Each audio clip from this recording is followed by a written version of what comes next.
The MTDCNC podcast, sponsored by Langley Alloys, unique metals for demanding applications, providing first-class performance and an international service. What are some of the problems facing UK manufacturing at this moment, and how can we solve them? Well, I'm here in part 1 of 6 at the Hoffmann Group with Tim to find out what some of these problems are and how, with the help of Hoffmann, we can get these fixed. So, Tim, welcome to podcast 1. Thanks, Tom. Can you just give us a quick, brief introduction to who you are and what you do here at Hoffmann? Yeah. So I'm Tim Paddison, and I'm the managing director for Hoffmann UK. Obviously, we're a part of the Hoffmann Group, which is a global organisation, and we're specifically, I guess, focused on how we can support UK manufacturing through tooling, equipment, and solutions. And it's a subject we're passionate about. Now, obviously, UK manufacturing is, let's say, struggling a little at the moment. There's a few reasons for it, but to start off with, Brexit. Now, I know it was some time ago, but we're still feeling the effects of it. So how did Brexit what were some of the problems you saw from it, and how have you managed to overcome them and help your customers? Yeah, it's a really good question, Tom, to be honest, because as part of a German company, when I go over there, they always ask me about Brexit, even many years on. And I think when you reflect on the challenges that it presented for UK manufacturing specifically, I think the whole change process was one of the biggest issues. Clearly, we now face more legislation and paperwork and export or import, which is difficult if you're trading outside of the UK. It adds cost to the process. And there can be no doubt that it disrupted the supply chain, at least for a period. Potentially, maybe other issues in the world have been more impactful, but it definitely contributed to that. Now, obviously, Brexit was just one problem UK manufacturing faced. And I know, like you said, one of the biggest things was trying to get the equipment from other countries into UK. But obviously, there's another problem we face when you've actually got that equipment in is obviously having somebody on your shop floor to use it. So labour shortage is a real tough one at the moment. And it's a big one that everybody seems to be facing. Yeah. So how can we, obviously, we're not going to be able to solve labour shortage overnight, but what can we put in place to help people who are really suffering from it? Yeah, I think there's a number of different potential things we can do to mitigate it. Like you say, you can't remove it. You know, there is a shortage of labour, particularly skilled labour, but also generally, you know, to get people that, you know, are the right people for organisations in manufacturing is not easy. So we can't solve that. We can maybe mitigate it in one or two different areas. I think definitely trying to look at how we can be more efficient in UK manufacturing is one key way. You know, try to increase productivity. Look at how potentially we can use partners, you know, such as ourselves, to maybe outsource part of the processes, which then puts less pressure on the, you know, labour within that organisation. And I think also being willing to invest in areas that drive productivity and efficiency. It takes an upfront effort, but there's definitely a payoff in the long run. Now, I'm glad you actually ended that on investment, because another problem we're facing is inflation. Yeah. So inflation and investment are two things that really just don't go together. But are you seeing people actually investing at the moment? Because obviously you don't get anywhere unless you invest. No, correct. I mean, I think obviously you've always got a mix. You know, and often that's a reflection. Maybe, you know, every business is in a different position commercially, and you have to respect that. I think the government have tried to, over the last, you know, 2 or 3 years, incentivise businesses for investment, you know, with tax breaks, etc. And definitely where you have more forward-looking, and I would say organisations with a more long-term vision, definitely more willing to look at that and see the long-term benefit. So I would say it's a mix, but definitely we speak to many people that have a mindset of trying to solve some of these problems on a long-term rather than a short-term basis. And obviously for people who are actively investing, that comes with its own set of problems, because we all know we've got a skills gap at the moment. And we've got labour shortage, but then some people you can get people in, you can get apprentices in. There's a lot of people now working through an apprentice programs, trying to get more people in that way. But we seem to have a lot more skilled engineers retiring than actually coming through. Yeah. So how do we solve that? Or can we solve it? I think this is probably one of the biggest challenges that UK manufacturing faces, is because you're exactly right, Tom. You know, we probably have not attracted enough younger people into the sector over a period of time. And now we're suffering with that, because you know, people of a certain age are deciding it's time to, you know, hang up the boots and do something else in life. And also post Brexit, you know, many people didn't return to work, so all of a sudden we had a much bigger skills gap maybe than we planned. I think, you know, to address that is not a short-term fix. I think we have to find a way of demonstrating to people how important and how exciting this sector can be. I think there's not a full understanding of how important it is to the UK economy. You know, 25% of our economy is reliant on the manufacturing sector, and very close to the same percentage of employment reliant on it. Maybe not always directly employed, but still reliant on the sector. That really shows how important it is to us, not as just as businesses, but also individuals. You know, without a thriving manufacturing sector, where would our economy be? So I think we have to somehow communicate that in a way that makes the sector far more attractive to future people that want, you know, are finding a career path. And I think we have to be more passionate about it. We need to be more proud about what we've got and really think of how we can develop it. And again, it comes back to, we need to shout about what we do, because let's be honest, you're 100% right. Without manufacturing, there isn't a UK. Correct. And the problem is that brings us on to the next problem, is competition from abroad, because UK manufacturing used to be an absolute powerhouse of the world, and now we're suffering and we're struggling. So how do you deal with competition from abroad and still trying to make UK manufacturing great like it was before? I think with this, it reflects a little bit back on some of the comments, you know, we previously just made. If we want to compete on a global scale, we have to find a way to be more efficient and productive in what we do. You know, unfortunately, we have a bit of a legacy of not being really able to increase productivity. I saw a statistic I read the other day that an actual cost per hour in the UK, that our cost per hour is pretty much the same as it was 20 years ago. So that would suggest we haven't really driven efficiency. So we have to open our minds to that. When you look on a global scale, I think we also have to figure out exactly what it is we're good at and then focus on that. We're not a low-cost country.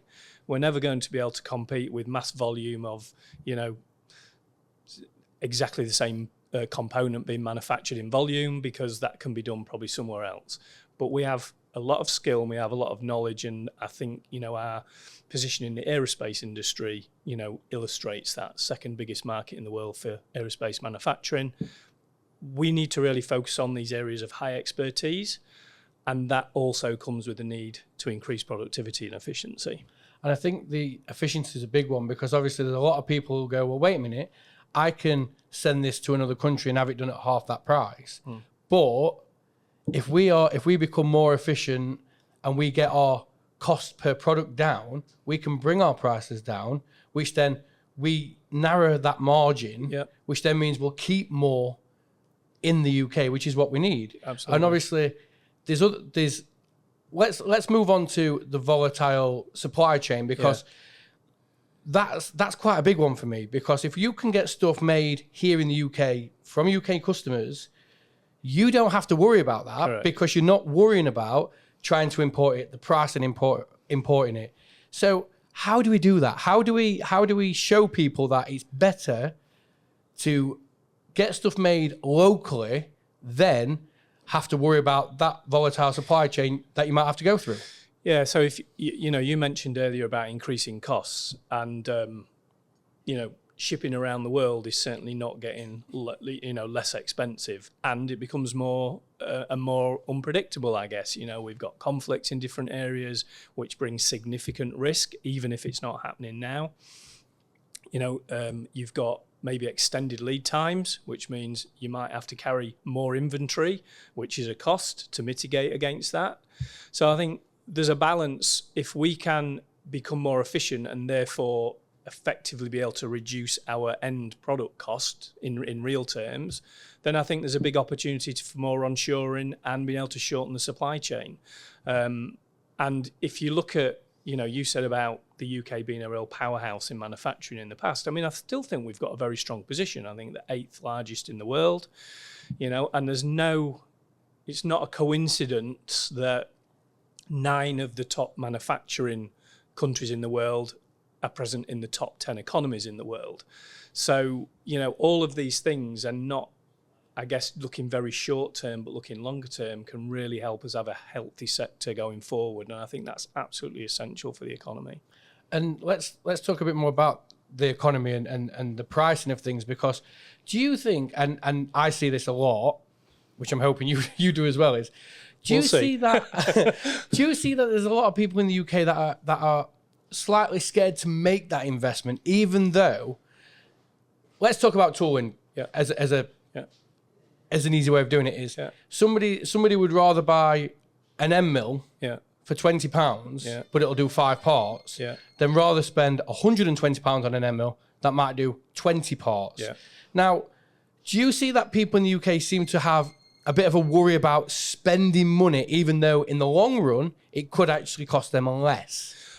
I don't know whether it's a worry about it. I think maybe it's, again, us thinking differently about things. So, if you were to go to the ONS, the Office of National Statistics, and look at the costs of running a production facility, infrastructure, etc., is the highest cost, and that somewhat is fixed. But the smallest cost that any of these type of organisations actually have is the tooling that they consume, 4%.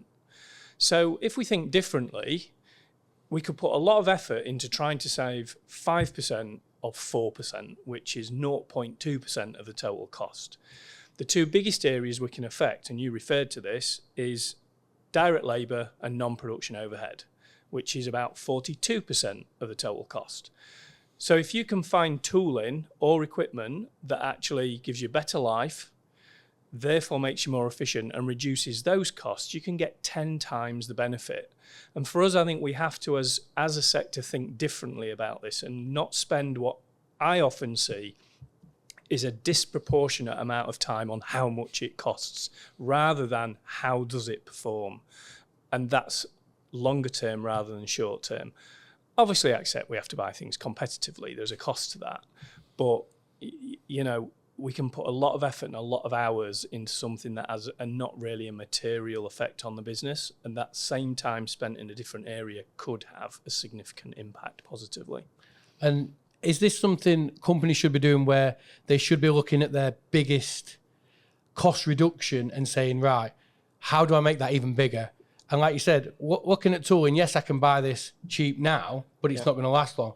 Should people be looking at what can make them more efficient, and again, bringing that cost per part down, which obviously means yes, they might spend a bit more on some areas, but if they're bringing the cost per part down, it means they can get more parts through, which also means they can get more parts in, which then they're making more money. Correct. But instead of being and we'll call it short-sighted, but instead of being short-sighted and going, well, that's going to cost me X amount, and I'm going to get that, I should look at Y amount, which is further forward, and then look at it from that perspective. Well, think of it another way. So direct labour is probably the single biggest cost that an organisation is going to have outside of buildings and in investment in, obviously in capital. And if that's, I think that's around about 27 to 30% traditionally of the cost. Well, if you could save 10% of that, then we're looking at a 3% saving. Even if everything that you bought from a tooling perspective costs you 15 or 20% more, it's only 15 or 20% of that 4. So if you take the one from the other, you've spent a bit more, but you've saved a lot more in your actual labour costs, which is where it all is.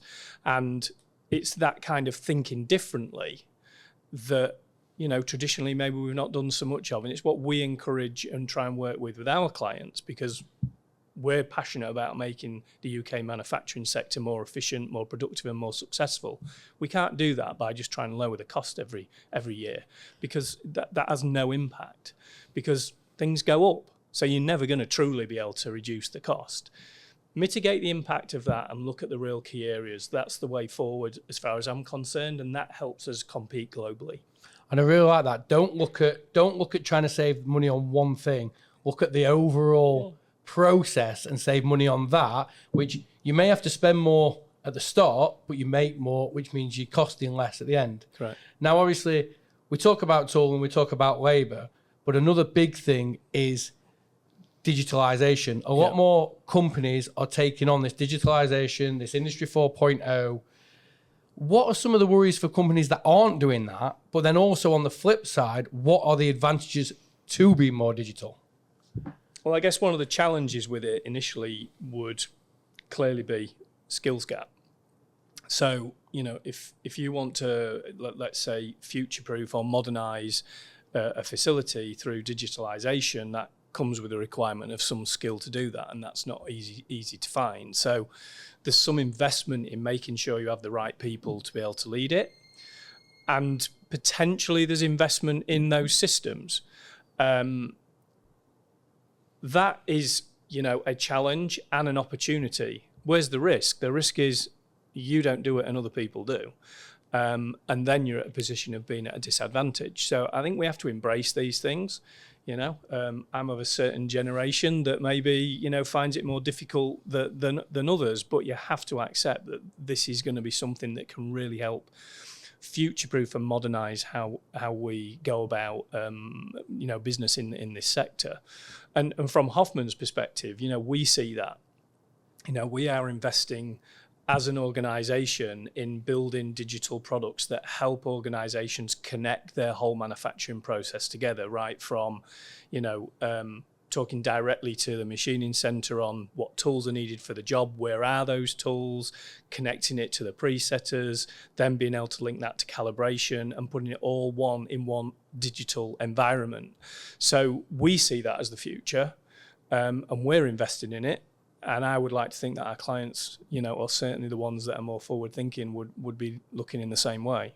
And are you seeing your clients taking that approach same as you are? Because obviously it's all right you telling somebody to take that approach, but it's different when you're actually doing that approach yourself. So when you talk to a customer, you have the experience, the knowledge and the background to say, look, we think you should do this. And we're not saying that because we're trying to sell you something. We're telling you that because we're actually doing it and we're seeing the benefits. Yeah. So are you seeing customers taking that on a lot better because you guys are doing it? So is it worth your time doing it to give that experience and that expertise over? I think what I would see is that there is a level of maybe fear or resistance on how that can be done. That creates maybe an obstacle that has to be overcome. We can really support that. That's what we try and do, is use our experts and our people that are, very knowledgeable in this area to support businesses on the journey. So that removes an obstacle. And I think when you can talk in those terms, that certainly creates, I think, a more of an appetite to look at it, because as we said before, it's quite daunting if you haven't got the skill set. So we try and break down those barriers by offering that support consultancy in that process. Equally, we're all here to be in business, whether we're manufacturing a product or, like us, we're providing services and products into that sector. So for us, it's about working as a partnership. Our whole concept is around being a system partner. That's not just the tools, it's also the solutions, and that is a broad range. And by working together, for me, it's a win-win. We can still be here to support our clients be more successful by, improving productivity and simplifying procurement. And that's our aim, that's our passion, that's what we try and deliver as value to the market. And I would like to get across, just for anybody who's listening or watching, because this is being filmed, that you have experts in each of your fields. Yeah. You don't have guys that cover absolutely everything. So if you have a problem with any section of your business, you have somebody on hand who is an expert in that range. So does that give a customer ease of mind that they're talking to somebody who's been there and done it, compared to just somebody on the phone who maybe has a notepad and they're trying to go through everything? I would like to think so, because for us, again, it's an investment. But we really believe that, you've got two approaches to this. You can be an organisation that supplies product, and that's it. And the client selects the product, and the client needs to have the knowledge to know what needs to be bought and what doesn't. And, then you procure that from somewhere where that's available. Or you can provide the product and the expertise to help that customer select the right product for the application that gives them the biggest productivity benefit. And that's where we've invested, because without that, I think we'll just carry on doing the same things, and we'll look back in 5 years and we'll have this conversation again, Tom, because nothing will change. You have to do something different if you want a different result. So directly back to your question, that is the purpose of our specialists, as we call them, across all product categories and solution categories, so that we can stand, I guess, hand in hand, side by side with our clients and help them through the process. That is something we provide as part of our services. It's not a chargeable service. It's part of trading with Hoffmann. We provide that. And that's where we want to make sure we're making a difference in the sector. So essentially, it's not a customer-buyer relationship. It's a partnership. Correct. You're entering a partnership with somebody who knows what you're doing. He knows about the tooling you're using or the material you're machining. He knows everything about that to give you the right decision, the right choices, and just to make your life easier than, like you said, me as a customer trying to decide, I've read through the mag, I think that's right, but I'm not 100% sure. And in the end, it's all, like you said, it's always about making money, where to the point where I'm wasting money because I'm buying things that aren't right. Correct. For my process. Yeah. Now, I'm going to have to read this off the paper because Okay. I couldn't get it right. But I just want to talk quickly about your mission statement. Yes. Which is, we help our customers be more successful or profitable by increasing productivity and simplifying procurement. Yes. What does it mean, and how do you make this work? Okay, so right back to what we said at the beginning. First of all, it comes from a passion for the manufacturing sector. So why are we here in the UK as Hoffmann? It's because we really want to support the sector. We're passionate about it. We talked about how important it is to the UK economy. So to do that, we have to make a difference. And I think this statement encapsulates that. It's about us helping our clients be more successful, which translates hopefully into profit, by increasing productivity, all those things we talked about. How can we be more productive, produce more for the same cost or less cost, and simplifying the processes in the procurement of those products? For us, that then becomes a reality in a number of different areas.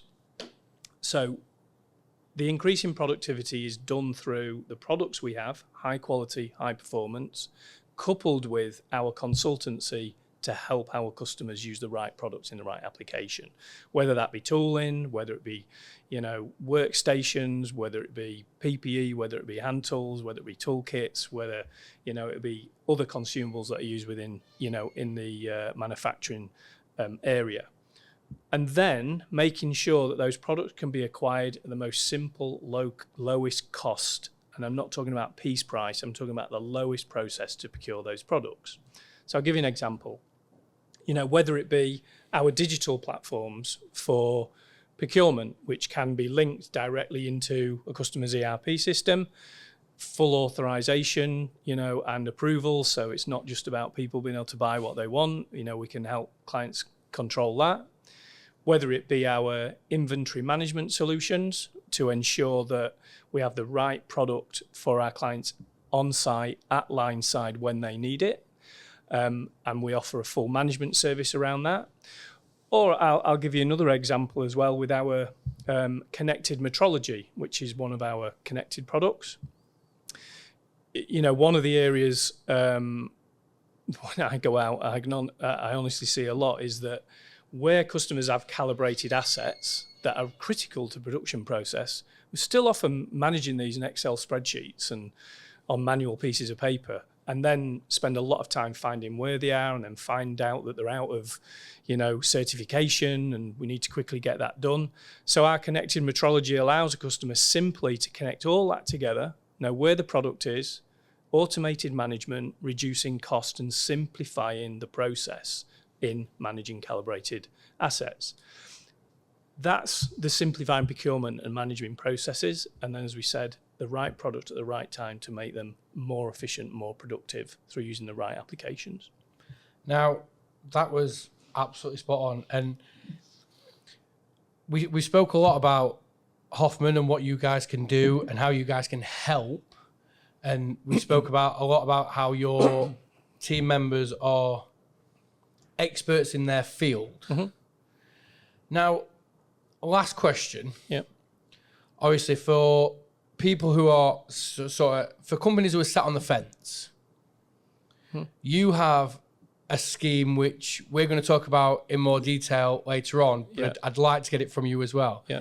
Is your GSP. Yeah. Yep. So what is GSP and how does this help the customer in the long run?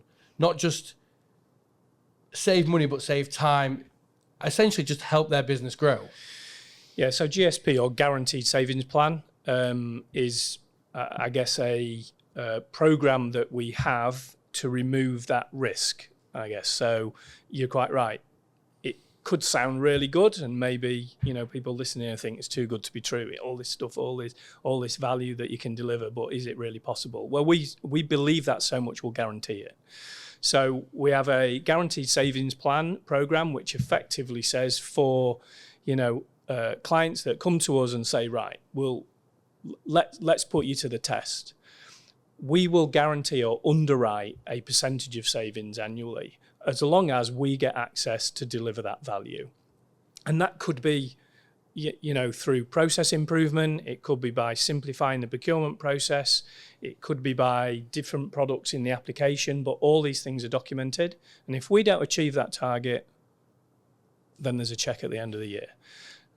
But we believe we will deliver that or more, but we're so confident we'll guarantee it. And I think that's the way to remove the barrier of saying, well, I really want to be able to improve that. Can I really believe you can help us deliver it? Now, the reason I bring this up is because obviously we spoke a lot about the problems UK manufacturing faces and the problems businesses are facing with investment, skills gap, labour shortage. We spoke about all that. Now, with the Guaranteed Savings Plan, my hope is that somebody will listen to what you've just said and go, well, actually, okay, we are struggling in these parts of our business. What have we got to lose? Let's have a go with Hoffmann's Guaranteed Savings Plan. If it doesn't work out, we're not out of pocket. But if it does work out, then it's a win-win for us all. Correct, because any savings obviously are not, this is not about a piece price saving. It's about an efficiency and productivity saving. So you get that year after year after year going forward. So, the long-term benefits clearly outweigh that initial GSP program, but that's the point of it. Because if we're passionate about this sector, we believe we have to deliver some value.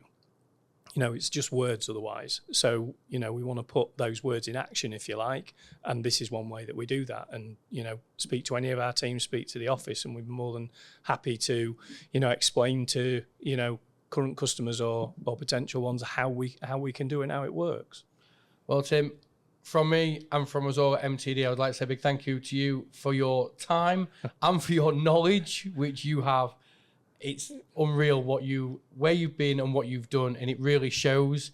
And it shows how passionate you are about UK manufacturing and how Hoffmann are really trying to help bridge that gap and bring the UK back.